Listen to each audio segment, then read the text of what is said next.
وسلم على رسوله الكريم وقال تعالى في القرآن الكريم أعوذ بالله من الشيطان الرجيم بسم الله الرحمن الرحيم الرحمن علم القرآن خلق الإنسان علمه البيان الشمس والقمر بحسبان Sadaqallahu alazim. Jadi hari ini Allah SWT, detik demi detik, hari demi hari, kita ini harus lebih kenal kepada Allah, lebih sayang kepada Allah, lebih cinta pada Allah, lebih takut pada Allah Subhanahu wa taala. Karena hanya untuk inilah Allah ciptakan kita. Seandainya dalam hati manusia ada kecintaan yang lebih besar pada Allah, maka hidup manusia pasti susah. Pasti susah. Karena apa? Karena kecintaan makhluk lebih besar pada cintanya kepada Allah. Ketika takut kepada makhluk ini lebih besar daripada takutnya pada Allah, pasti manusia pasti dia susah.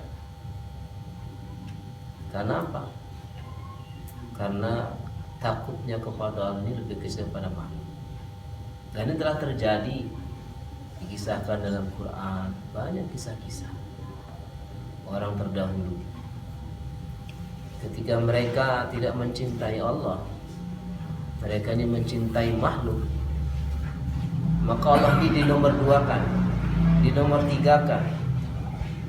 Bahkan perintah-perintah Allah ini dikorbankan untuk kecintaan dia kepada makhluk. Dan ketika manusia ini takut kepada makhluk ini lebih besar, maka dia akan korbankan Allah dan Rasulnya untuk menghindari ketakutan kepada makhluk. Jadi pada suatu taala, hari demi hari kita seharusnya lebih yakin kepada Allah. Inna salati wa nusuki wa mahyaya wa mamati lillahi rabbil alamin la syarika lahu wa bidzalika amantu wa ana awwal muslimin. Ini firman Allah. Rasulnya wa ana awwal muslimin, dan saya ini orang yang pertama berserah diri kepada Allah. Jadi sebelum orang-orang ini menyerah diri kepada Allah, Rasulullah SAW ini menyerah diri kepada Allah. Berapa? Merasa lebih takut pada Allah, bercinta pada Allah. Nah ini dai begitu. Jadi kita buat majelis ini pada suatu taala ini kita ingin meriset hidup kita yang salah, mengolah hidup kita yang salah ini kita luruskan kepada jalan hidup yang Allah dan Rasul ridhoi. Raditu billah bil Islam dina. Saya ridha ini Allah, Islam ini agama saya, dan Allahnya lah Tuhan saya. Ridho berarti ridho ini ikhlas. Udah, nggak nanya lagi kenapa nggak itu lagi. Kenapa ya saya hidup saya begini, enggak itu lagi. Kenapa ya agama harus begini, enggak itu lagi. Pokoknya apa itu perintah Allah sudah yakin. Nah, raditu billah. Raditu billah rabb. Saya ini ridho kepada Allah, ini Rabb saya. Udah, enggak ada tanya-tanya.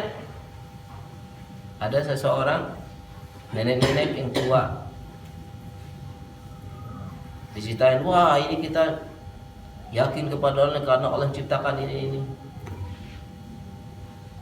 Maka nenek mengatakan, tanpa itu semua saya yakin sempurna kepada Allah.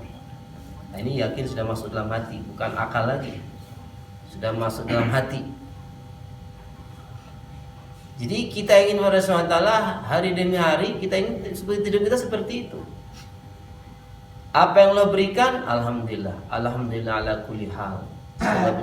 Apa yang keadaan ini, ya alhamdulillah. Gak bergoyang saya, tetap saya Allah ini Rabb saya. Mau dikasih miskin, mau dikasih kaya, mau dikasih ini, saya ridho Allah Tuhan saya. Maka orang seperti ini pada suatu taala, maka Allah akan tanamkan rasa kaya dalam hatinya. Maka Allah akan lapangkan hatinya, Allah akan mudahkan urusannya. Kenapa? Karena dia manut turut kepada Allah. Nah untuk itu pada suatu taala, maka untuk mendapatkan keyakinan kepada Allah ini pada suatu taala, maka harus kita korbankan apa kita cintai untuk Allah. lan tanalu hatta tunfiqu mimma tuhibbun. Belum sempurna iman kamu sebelum kamu ini mengorbankan apa yang kamu cinta untuk Allah Subhanahu wa taala. Kita mencintai harga diri kita. Wah, kita korbankan diri saya ini supaya Allah cinta sama saya. Gimana caranya? Dakwahkan ini agama. Sampaikan ini agama. Kalau kita bicara agama di seperti ini biasa-biasa saja. Tapi kalau bicara agama di tengah orang lalai, ini bukan masjid, ini kok pesantren, bukan di situ tempat bicara agama. Oh, di situ baru mantapnya di situ. Ya kan? Kita korbankan hadir diri kita. Maka Allah tanamkan iman dalam hati kita. Ya kan? Di tengah-tengah orang pakai baju putih, kita baju hitam. Gimana perasaan tuh, Pak?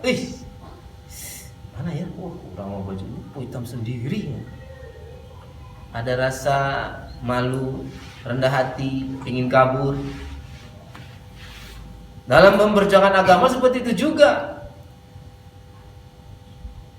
Di tengah orang-orang ini cinta kepada dunia, kita cinta kepada Allah. Pulan, Allah yang menciptakan kita. Rezeki datang daripada Allah. Ini kerjaan bukan rezeki, ini hanya kita wasilah saja, jalan aja. Bukan ini yang memberikan kita rezeki, Allah yang memberikan rezeki. Bicara seperti kepada teman kita, wih, salah kamu ini sok jago. Tapi kita kuatkan hati kita. Allah yang merezeki. Inilah ciri khasnya Nabi Ibrahim alaihissalam.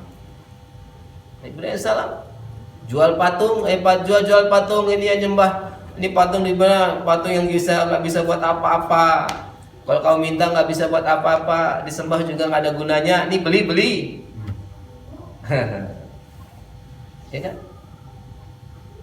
Kita kerja juga seperti itu, Pak. Kerja ini bukan untuk cari duit. Kerja ini untuk menjalankan perintah Allah. Kalau orang ini kerja untuk cari duit, oh, bahaya, Pak. Bahaya sekali. Niat kerja untuk cari duit, oh, bahaya. Bisa menghalalkan segala cara. Tapi kalau kerja ini untuk perintah Allah, saya kerja ini karena Allah perintahkan saya kerja. Mau dapat atau tidak, ya sudah. Ini saya kerja pokoknya. Maka orang seperti ini hidupnya akan pasti berkah. Kembali kepada keyakinan kita bahwa Allah yang merezeki, Allah yang menghidupkan kita, Allah yang meluangkan hati kita. Apakah dapat begitu saja, Pak? Tidak, perlu perjuangan. Walladzina jahadu fina lanahdiyannahum subulana. Ini sudah rumus dari Allah, ini tidak bisa dirubah. Orang bermujahadah baru ada hidayah. Agama ini perlu mujahadah. Agama ini perlu sungguh-sungguh. Buat bangunan saja, Pak, ini ya. Coba lihat tuh orang yang buat bangunan pakai water pass kan. Tuh. Sungguh-sungguh ini udah pas belum? Diukur. Kalau buat bangunan main-main, gimana jadi bangunan tersebut? Baik, nggak usah 2 meter pondasinya 1 cm aja nggak apa-apa. Yang penting kan ada. Campuran semen sama pasir udah nggak apa-apa lah. Semennya dikit aja, pasirnya banyak, campur kapur seperti ini. Perkara dunia saja pada suatu taala. Kalau kita tidak sungguh-sungguh, kalau kita tidak ikut aturan, ini akan rontok. Apalagi perkara agama. Yang Allah inginkan itu kesungguhan kita, bukan hasilnya. Kalau hasil la haula wala quwata illa billah. Tapi kesungguhan kita yang Allah lihat. Kesungguhan kita. Yang ini yang Allah lihat itu kesungguhan kita. Sahabat-sahabat dahulu tidak semuanya ulama, tapi semua sahabat paham agama.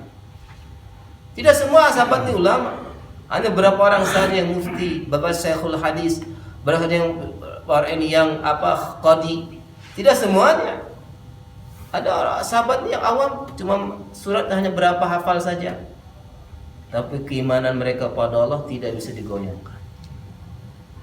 Beda dengan kita. Sekarang ilmunya banyak, tapi dengan ilmu itu dibuat alasan untuk menjauhi Allah.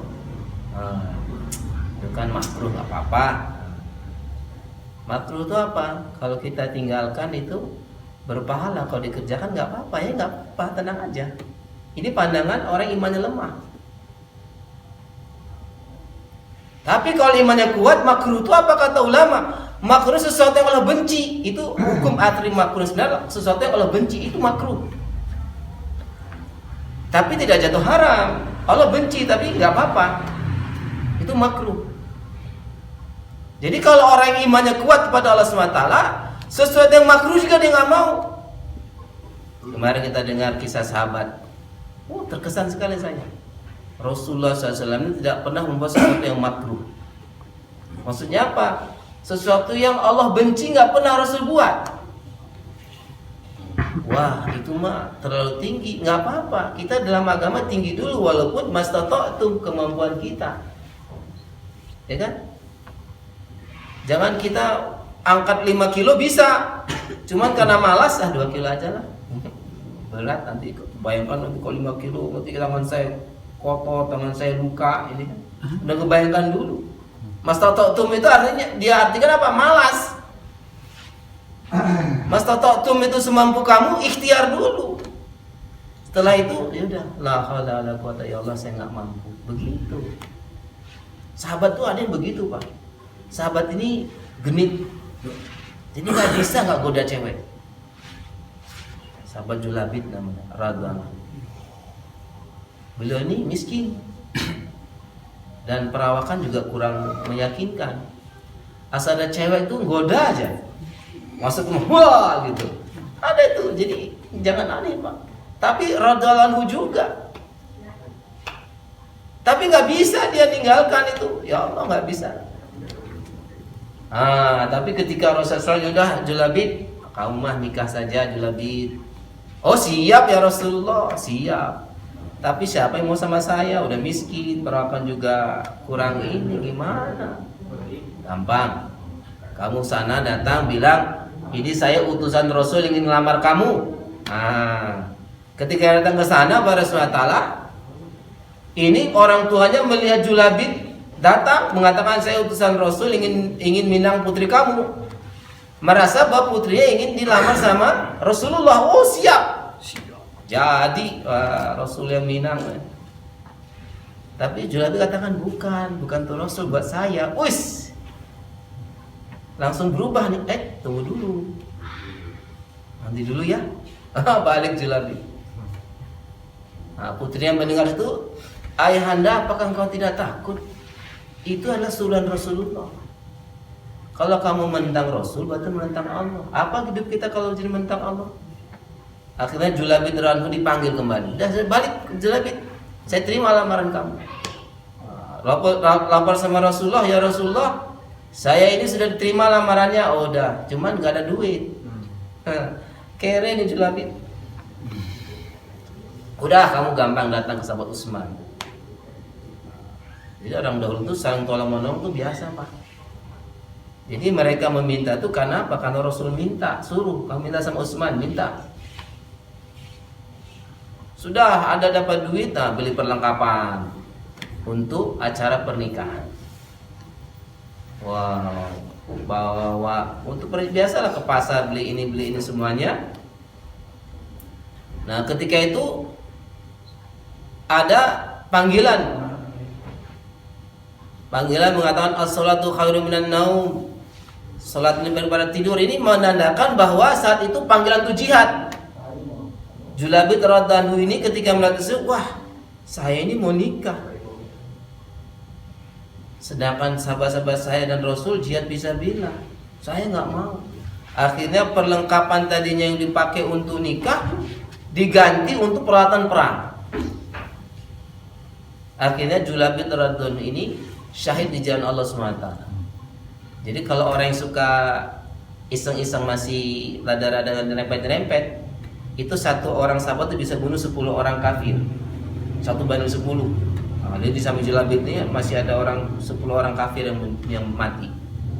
Rasul cari-cari, Julabid kan mau menikah, mana ini?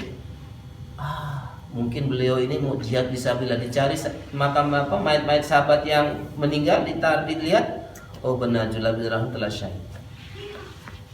Jadi pada suatu taala sahabat juga kadang-kadang juga khilaf, tapi khilafnya itu dalam ridho Allah. Maksudnya apa pada suatu taala dalam ridho Allah? Sahabat itu mastata'tum, saya udah ini ya Allah, tapi mengakui ketidakmampuannya. Kan ada begitu Pak ya, kita udah gini, nyerempet juga nih, benar nggak Ram? Tahan kalau mobil itu truk tronton yang gede bahan ditrem tuh, udah makem tuh remnya, tapi tetap aja glosor. Nah itu mastata'tum di situ, nyenggol juga.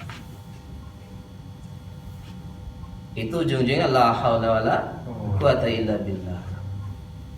Maka Rasulullah Ta'ala ini yang harus kita kuatkan dalam diri kita. Hari demi hari kita makin sungguh-sungguh mendekati Allah SWT. Dengan apa Rasulullah Ta'ala? Dengan kita mengorbankan apa yang kita cintai untuk Allah Subhanahu wa Ta'ala.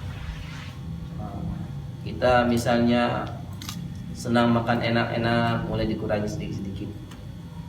Ini zuhud. Zuhud itu apa kata ulama? Zuhud ini adalah mengurangi kemampuannya. Dia sebenarnya mampu hari ini makan ayam, tapi dia kurangi, nggak apa-apa, saya untuk makan tempe saja. Untuk apa? Sisanya saya sedekahkan atau untuk jihad fisabilillah. Itu zuhud. Zuhud itu bukan berarti kalau dia misalnya penghasilan sudah 1.000 perak, beli juga 1.000 juga, itu bukan zuhud, itu memang udah miskin. Zuhud itu apa? Mengurangi kemampuan dia. Dia mampunya 100, dikurangi dari 80, sisa 20 untuk Allah dan Rasulnya. Itu zuhud. Salah niat Pak? Jadi nggak ada alasan saya nggak bisa keluar, nggak ada duit, nggak ada alasan Pak. Saya nggak ada alasan. Sahabat-sahabat itu dahulu mengurangi kemampuan mereka, keinginan mereka untuk apa? Untuk Allah dan Rasulnya. Kita lihat orang Ansor nih Pak. Orang Ansor ini banyak hutang kepada orang Yahudi. Banyak hutang sama orang Yahudi. Dan mereka diperintah oleh Rasul untuk menjamu daripada muhajirin. Waktunya untuk agama harus ditambahkan lagi. Jadi sudah banyak hutang, waktu untuk dunia dikurangi, harus jamu lagi. Kan secara akal ini udah pada hancur udah.